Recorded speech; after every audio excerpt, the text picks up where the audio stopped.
जय हिंद दोस्तों। तो कल हमने ऊतक के बारे में पढ़ लिया था, विद इसका प्रकार के भी बारे में पढ़ा था। तो आज इसका थ्योरी के बारे में समझेंगे और पढ़ेंगे। आज हम पढ़ने वाले हैं विभाज्योतकी ऊतक के बारे में। विभाज्योतकी ऊतक होता क्या है,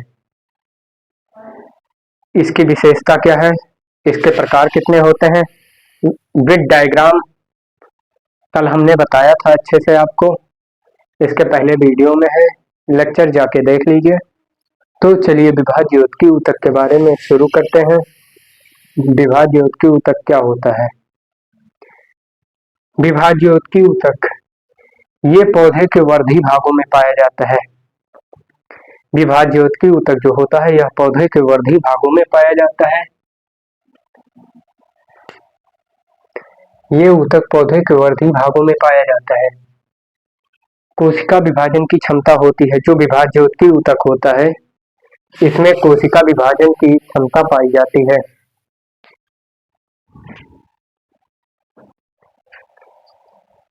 इसकी जो कोशिकाएं होती हैं गोल, बहुभुजीय एवं अंडाकार होती हैं। विभाज्योतकी ऊतक की जो कोशिकाएं होती हैं वे गोल, बहुभुजीय तथा अंडाकार होती हैं। विभाज्योतकी ऊतक में कोशिका विभाजन की क्षमता पाई जाती है। यह अपने कोशिका का विभाजन करता है। इनकी कोशिकाएं गोल, बहुभुजीय या अंडाकार होती हैं। इनमें एक बड़ा सा केंद्रक पाया जाता है। विभाज्योतकी ऊतक जो होते हैं इनमें अपेक्षाकृत जो होता है यानी कि आकार से ज्यादा बड़ा केंद्रक पाया जाता है। जैसे कि नॉर्मल केंद्रक होता है उससे बड़ा केंद्रक पाया जाता है। इसमें एक बड़ा सा केंद्रक पाया जाता है। इन ऊतक द्वारा बनी कोशिकाएं प्रारंभ में विभाज्योतक के समान होती हैं। इन ऊतक द्वारा बनी कोशिकाएं प्रारंभ में विभाज्योतक के समान होती हैं, इसे समझिएगा। लेकिन जैसे ही ये परिपक्व हो जाती हैं यानी कि पुरानी हो जाती हैं, जवान हो जाती हैं, परिपक्व हो जाती हैं होती हैं, इनके गुणों में परिवर्तन हो जाता है। विभाज्योतकी ऊतक द्वारा बनी जो कोशिकाएं होती हैं प्रारंभ में वो विभाज्योतक के ही समान होती हैं। इन कोशिकाओं में विभाजन की क्षमता होती है, लेकिन जैसे वो धीरे धीरे पुरानी होती जाती हैं उनके गुणों में कुछ चेंज जाता है, कुछ परिवर्तन आ जाता है और ये दूसरे ऊतक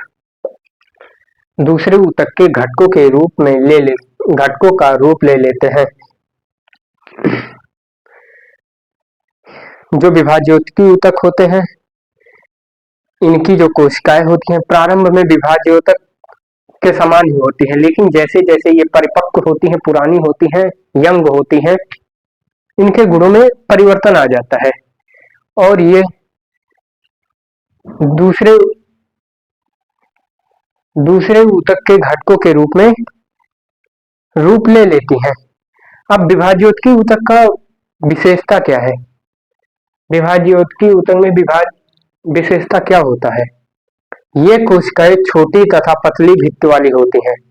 विभाज्योतकी ऊतक जो होती हैं कोशिकाएं होती हैं ये छोटी तथा पतली होती हैं, क्योंकि इनमें जो होता है विभाजन होता है। जब इनकी दीवारें मोटी होंगी तो ये विभाजन करने में तकलीफ होगी। ये कोशिकाएं छोटी तथा पतली होती हैं। इनके बीच अंतराकोशीय स्थान नहीं होता है। अंतराकोशीय स्थान इसके बारे में चलिए समझते हैं। अंतराकोशीय स्थान हुआ जो होता है दो कोशिकाओं के बीच में जो जगह होता है यह नहीं होता, ना के बराबर होता है, नहीं पाया जाता है। इनमें कोशिका द्रव्य घने होते हैं। जो कोशिका द्रव्य होते हैं, कोशिका के अंदर जो द्रव पाए जाते हैं ये घने होते हैं, सघन होते हैं। इनके कोशिका द्रव्य जो होते हैं बहुत पास पास होते हैं, अरसी कुर्सा में। इन कोशिकाओं में केंद्रक बड़ा, अभी हमने आपको बताया अपेक्षाकृत इनका केंद्रक बड़ा होता है, ठीक। धानियां कम छोटी या अनुपस्थित ही होती हैं। इनमें जो होता है धानियां कम, अनुपस्थित या छोटी होती है। यह सदैव विभाजन करके नई अस्थायी ऊतक की विभिन्न प्रकार की कोशिकाएं बनाती हैं। यह सदैव विभाजन करके नई अस्थायी ऊतक बनाती हैं। जब इनका विभाजन होता है तो ये नए अस्थायी ऊतक की विभिन्न प्रकार की कोशिकाएं बनाती हैं। अस्थायी ऊतक जो होते हैं 3 प्रकार के होते हैं और इनमें भी कई प्रकार होते हैं, तो इसके बारे में हम लोग आगे पढ़ेंगे। तो अब विभाज्योतकी के कितने प्रकार होते हैं उसके प्रकार के बारे में जानेंगे। विभाज्योतकी ऊतक के 3 प्रकार होते हैं। जैसा कि हमने आपको कल बताया था, पादप जीव में उपस्थित आधार पे वैसे 3 कोशिकाएं पाई जाती हैं। चलिए एक बार इसे पढ़ लेते हैं, उसके बाद हम इसके प्रकार के बारे में जानेंगे। ये ऊतक पौधों के वर्धी भागों में पाया जाता है। वर्धी भाग मतलब जो बढ़ेगा, मोटाई होगा। कोशिका विभाजन की क्षमता होती है। विभाज्योतकी ऊतक में कोशिका विभाजन की क्षमता होती है। इनकी कोशिकाएं गोल, बहुभुजीय या अंडाकार होती हैं। अंडा के समान गोल, बहुभुजीय होती हैं। इनमें एक बड़ा सा केंद्रक पाया जाता है। इन ऊतक द्वारा बनी कोशिकाएं प्रारंभ में विभाज्योतकी ऊतक के ही समान होती हैं, लेकिन जैसे जैसे वो परिपक्व होती हैं, जवान होती हैं, इनके गुणों में परिवर्तन आ जाता है। विभाज्योतकी ऊतक की जो कोशिकाएं होती हैं, ये परिपक्व होने के बाद इनके गुणों में कुछ चेंजेस आ जाते हैं, परिवर्तन हो जाते हैं और ये ऊतक के घटकों, ये नए दूसरे ऊतक के घटकों का रूप ले लेते हैं। अब इनकी विशेषता, ये कोशिकाएं छोटी तथा पतली भित्ति वाली होती हैं, क्योंकि इन्हें विभाजन करना होता है, तो ये इनकी भित्ति पतली होती है, यही कारण हो सकता है। इनके बीच अंतराकोशीय स्थान नहीं पाया जाता है। इनमें कोशिका द्रव्य घने होते हैं, जैसा कि अभी हमने आपको समझाया, और अंतराकोशिकीय के बारे में भी अभी अच्छे से आपको एक्सप्लेन करके बताया। इन कोशिकाओं में केंद्रक बड़ा, घानियां कम, छोटी या अनुपस्थित होती हैं। यह सदैव विभाजन करके अस्थायी ऊतक की विभिन्न प्रकार की कोशिकाएं बनाती हैं। तो अब इनके प्रकार के बारे में जानेंगे। इसका एक बार स्क्रीनशॉट ले लीजिए। तो चलो इसके प्रकार के बारे में जानते हैं। अगर आप इतना पढ़ लेते हैं, पढ़ लेते हो ये सब पूरा, तो पास हो गए आप। ये फुल एनसीईआरटी बेस्ड है। तो विभाज्योतकी ऊतक के प्रकार के बारे में जानते हैं। विभाज्योतकी के प्रकार या 3 प्रकार के होते हैं, कल मैंने आपको बताया भी था, पूरा एक्सप्लेन किए थे चार्ट बना के एक तरीके से, उसमें हमने पूरा एकदम फुल एक्सप्लेन भी किया था। तो चलिए इससे पहले वाला वीडियो देख लीजिएगा और वीडियो को सब्सक्राइब और लाइक जरूर करें। तो विभाज्योतकी ऊतक के प्रकार। विभाज्योतकी ऊतक 3 प्रकार के होते हैं। शीर्षस्थ विभाज्योतक, पार्श्व विभाज्योतक, अंतर्पृष्ठ विभाज्योतक। तो ये हम लोगन में पाई कहे जाला। इसका कार्य क्या है, ये क्यों पाया जाता है और कहाँ पाया जाता है, तो चलिए शुरू करते हैं। शीर्षस्थ विभाज्योतक, पहला जो होता है, पहला शीर्षस्थ विभाज्योतक, यह ऊतक के तने व जड़ों में पाया जाता है।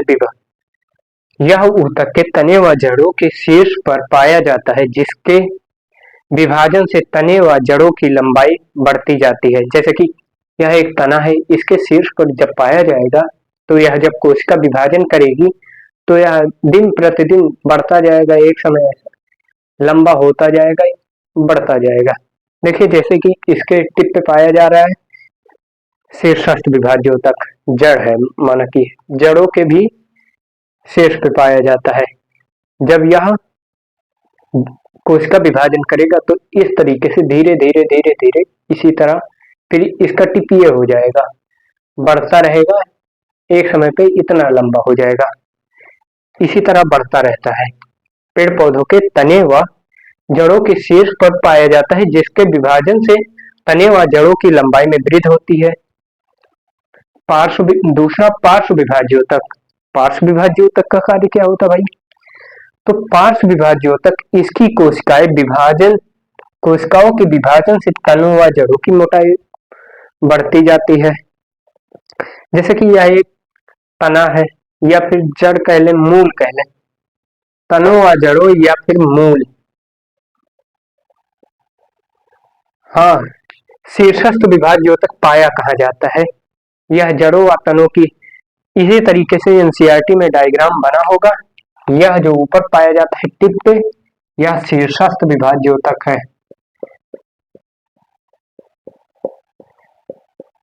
वीडियो पसंद आए तो चैनल को लाइक, सब्सक्राइब और वीडियो को लाइक जरूर करें। शीर्षस्थ विभाज्योतक यह जो बीच में पाया जाता है, यह अंतर्वृष्ट होता है। ये तो अभी आगे है, तीसरे नंबर पे। दूसरा, चलिए शुरू करते हैं। दूसरे के बारे में जानते हैं। इसकी कोशिकाओं के विभाजन से, जब इसका कोशिका विभाजन होता है, यह पौधों के चारों तरफ पाया जाता है। किसी इंसान में यह कोशिका डाल दिया जाए चारों तरफ से, तो वह दुबला रहेगा तो मोटा हो जाएगा। इसी तरीके से पेड़ में होता है, पेड़ पौधों में। यह पेड़ पौधे के तने जड़ों में किनारे किनारे पाई जाती हैं।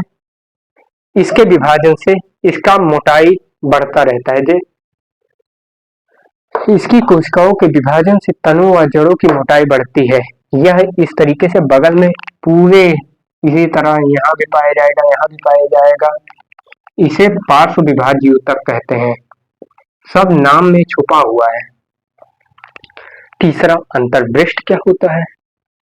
अंतर्वृष्ट ये पत्तियों व वृंत की शाखा पर्व के दोनों ओर पाई जाती है। ये पत्तियों के वृंत, पत्तियों का जो भाग होता है जहां से जुड़ा होता है, शाखा के पर्व के दोनों तरफ पाई जाती हैं। अंतर्वृष्ट विभाज्योतक ये पत्तियों के वृंत व शाखा के पर्व के दोनों ओर पाई जाती हैं। यह है अंतर्वृष्ट।